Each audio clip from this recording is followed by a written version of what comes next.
Servus Bananen, willkommen zurück bei mir im bayerischen Outback. Schön, dass ihr alle wieder dabei seid. Heute gibt es mal wieder so ein kleines polarisierendes Thema. Lang habe ich darüber nachgedacht, ob ich da ein Video drüber mache. Und zwar geht es ums zerstörungsfreie Öffnen von Schlössern.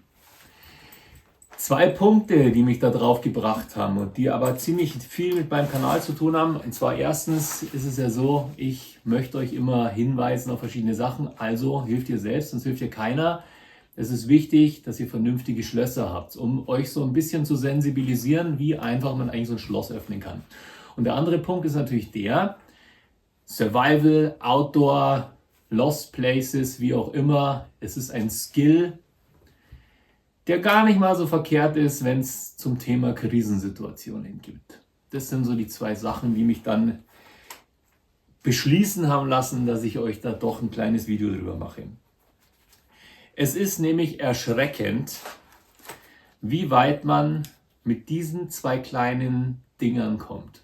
Billigstes Set, weil wie gesagt, ich habe mich jetzt da 5-6 Tage damit beschäftigt und es ist wirklich erschreckend, wenn man so ein bisschen übt und sich ein bisschen damit auseinandersetzt, wie weit ein Laie kommt, um Schlösser zu öffnen. Also ich habe hier ein paar so Übungsschlösser, ich habe auch ein paar richtige Schlösser dabei.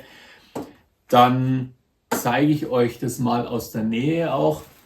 Aber jetzt gibt es erstmal so ein bisschen allgemeines Blabla. Das sind die Hauptwerkzeuge. Das Teil hat, keine Ahnung, keine 20 Euro gekostet und es gibt wesentlich teurere Geschichten. Und da wird es spannend und mir extrem bange, weil man wirklich nicht viel braucht. Ich habe dann auch probiert mit einem Haargummi, wollte ich jetzt schon sagen, mit einer Haarspange Schlösser aufzumachen. Und selbst da bin ich so weit gekommen, dass mir ganz anders geworden ist. Wo ich mir dann gedacht habe, wenn sich wirklich einer damit auseinandersetzt, wenn sich wirklich da ein Profi hinhockt oder wenn wirklich einer Geld in die Hand nimmt, weil es gibt auch richtig teures Werkzeug, was natürlich noch 1000-mal besser ist, dann darf man sich gar nicht drüber den Kopf zerbrechen, wie weit der dann kommt. Also ich habe mit einer Haarspange es geschafft, diese zwei Dinger hier zu öffnen. Das sind die Probeschlösser, das sind die Übungsschlösser. Dann hatte ich keine Lust mehr. Schaut's genau auf eure Schlösser. Wenn da nicht noch ein zusätzlicher Mechanismus verbaut ist.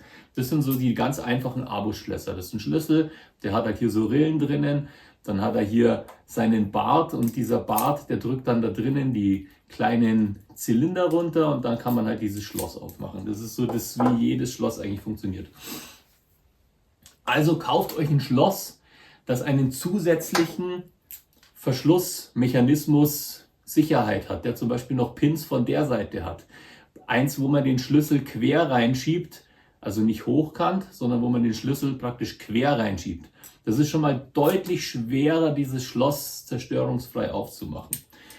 Der nächste Punkt ist der, wenn ihr einen Schlüsseldienst ruft und der schafft es nicht, das Schloss zerstörungsfrei hiermit zu öffnen, dann habt ihr einen richtigen Scheißschlüsseldienst, der euch nur abzocken will.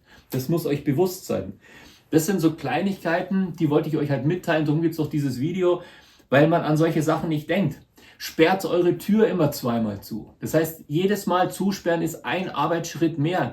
Und vor allem, es geht so unglaublich schnell. Das ist wirklich, ratzfatz ist dieses Schloss einmal auf. Wenn man es zweimal zusperrt, dann muss man halt nochmal von vorne anfangen. Wenn ihr eure Türe nicht absperrt, ist es noch viel einfacher, diese Tür aufzumachen. Dann dauert es, wenn das einer kann, 1 Sekunde. Wirklich, es ist klack, klack, Tür offen. Wie gesagt, nochmal zum Schlüsseldienst. Wenn der Schlüsseldienst es nicht schafft, eine zugefallene Tür in ein paar Sekunden zu öffnen, zerstörungsfrei, dann ist es ein Scheißschlüsseldienst. Das ist wirklich so.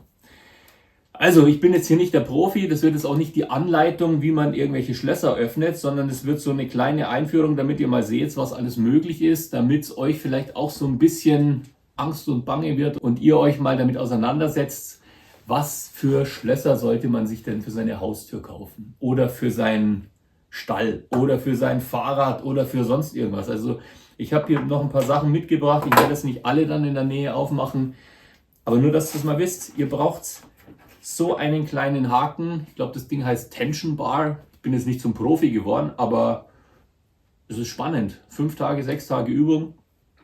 Ihr braucht es nicht mal mehr hinschauen. Und diese 2 Teile, das glaube ich heißt Rake und das heißt, keine Ahnung, ich zeige es euch nachher von nahem. Ich habe mir natürlich den großen Satz bestellt, weil ich ja wie gesagt von null angefangen habe und überhaupt nicht wusste, was ich mache. Und im Großen und Ganzen, da ist ganz viel Zeug dabei, ganz viele wilde Sachen, die ganz, ganz spannend ausschauen. Im Endeffekt bleibt zum Schluss, diese 2 hier bleiben übrig. Oder halt einer, der so ein bisschen in die Richtung geht. Also der ist ja noch kleiner. Und man lernt auch relativ schnell, wie man die Sachen noch ein bisschen modifiziert, damit die noch ein kleines bisschen cooler sind. Ja, also auch ein spannendes Hobby. Hole ich euch, glaube ich, mal näher her. Dann werden wir mal ein paar so Schlösser aufmachen. Dann werde ich noch ein bisschen was dazu erzählen, damit ihr mal seht, was da so eigentlich los ist. Na, dann schauen wir mal, ob ich euch das nahe bringen kann. So, das sind so die 2 Hauptwerkzeuge.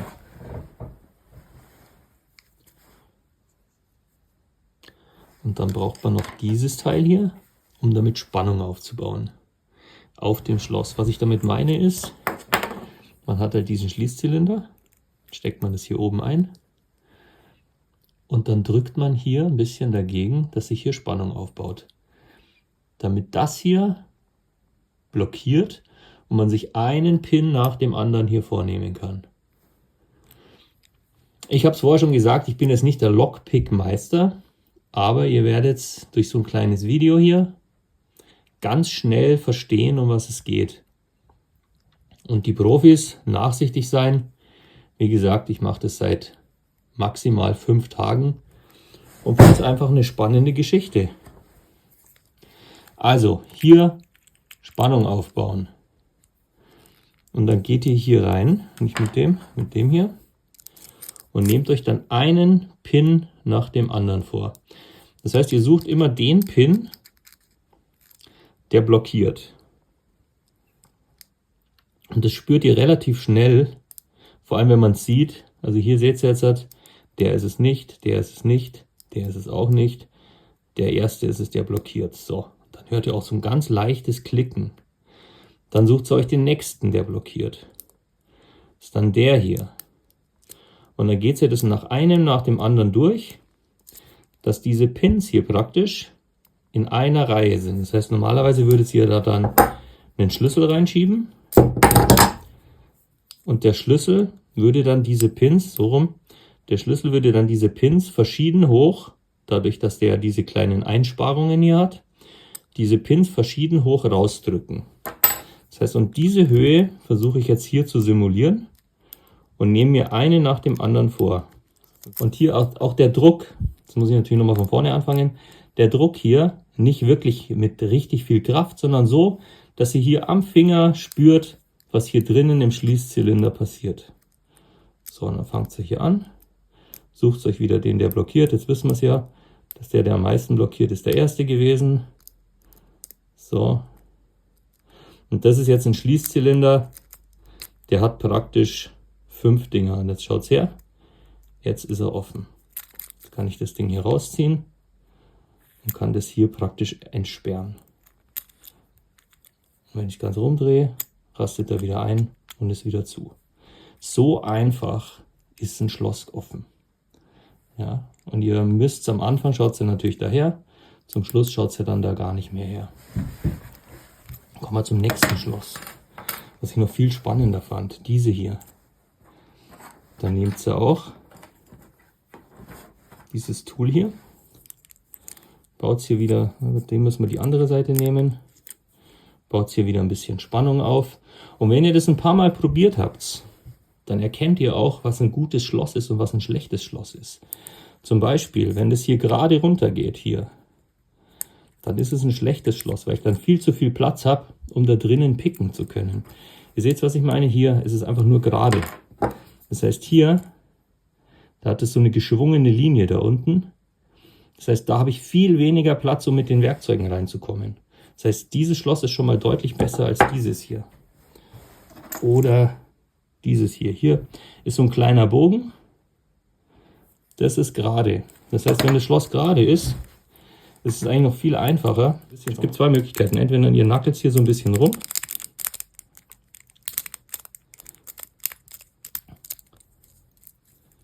und das Schloss ist offen. Zweite Möglichkeit ist die, das ist manchmal noch viel erschreckender, gibt es ein bisschen Druck drauf, zieht es mit Schwung raus und das Ding ist offen. Nochmal, bisschen Druck, steckt es hier rein, gibt es ein bisschen Druck drauf, zieht es mit Schwung raus und das Schloss ist offen. Also wenn es einem da nicht Angst wird, dann weiß ich auch nicht mehr, was ich sagen soll.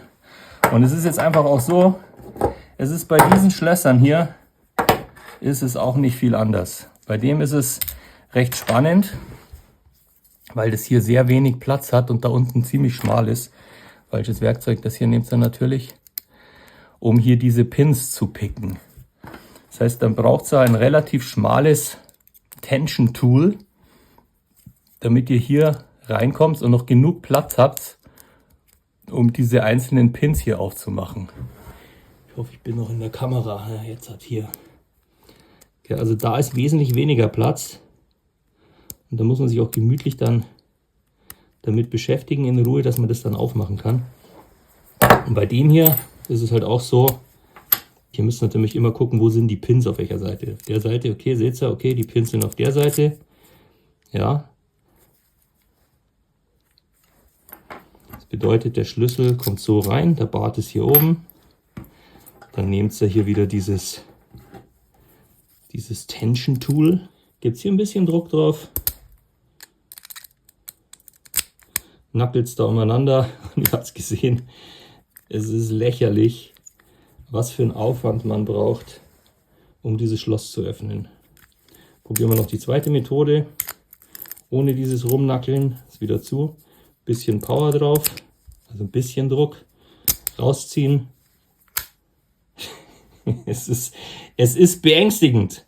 Habt ihr es gesehen? Und es geht mit jedem Schloss, es geht mit jedem Abus. Ihr müsst es nur ein bisschen üben, ein bisschen Gefühl dafür kriegen. Und mit diesen zwei Werkzeugen hier macht es ja so gut wie jedes Schloss auf. Ja, ich hoffe, ihr habt es genauso spannend gefunden wie ich. Mit diesen ganzen Möglichkeiten. Wenn ihr das als Hobby anstrebt, dann macht es Sinn, das so in 2, 3 Schritten auszubauen. Also ich habe euch da unten mal ein paar Sets verlinkt, die sind super günstig. Die würde ich für einen Anfänger empfehlen, dass er sich sowas holt, weil es wirklich, ihr braucht nichts Teures, es ist nur wichtig, dass diese Teile nicht abbrechen können und dann poliert ihr die halt selber nach oder schleift sie ein bisschen an.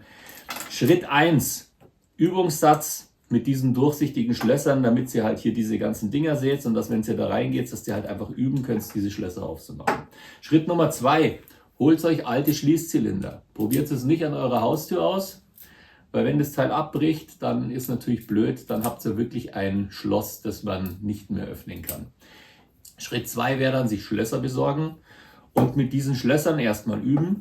Schritt 3 ist, die Schlösser in eine Tür einbauen und diese Vorhängeschlösser tatsächlich in eine Vorrichtung hängen, wo man dann wirklich merkt, dass die an der Vorrichtung geöffnet werden müssen. Das wären so die 3 Schritte.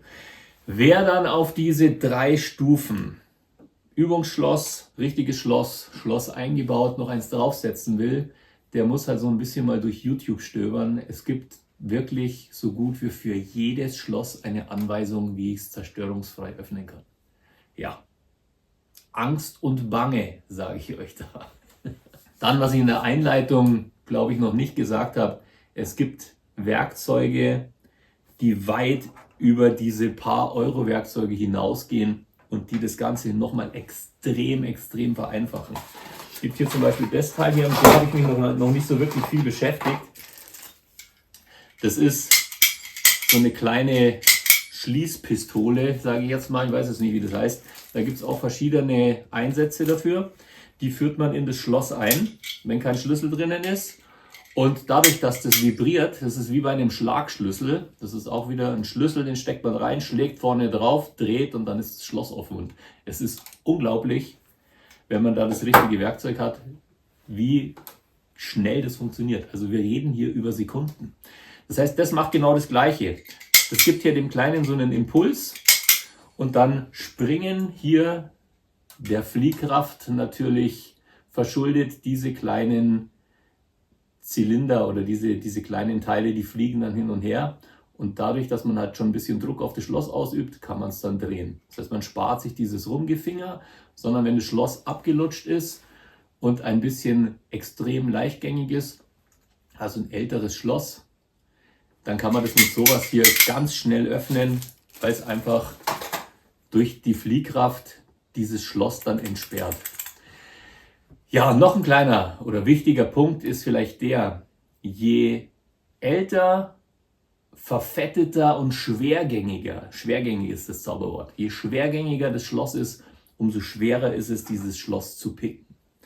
Das vielleicht auch nochmal vorausgesagt. Also nicht unbedingt das neueste Hightech-Schloss, sondern wenn ihr ein Schloss habt, bei dem es richtig schwer ist, den Schlüssel zu drehen, dann ist es fast unmöglich, das auf diese Art zu öffnen. Dann haben wir das meiste jetzt bequatscht. Ich hoffe, das Video hatte ich so ein bisschen wieder sensibel für ein neues Thema gemacht. Jetzt nicht nur Eigenschutz, schaut, dass ihr vernünftige Schlösser habt.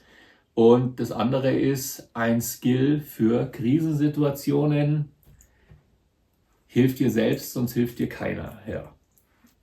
Hier gilt auch wieder, wie immer, kauft kein Klump, müsst weniger wegschmeißen. Ich wünsche euch ein wunderschönes Wochenende.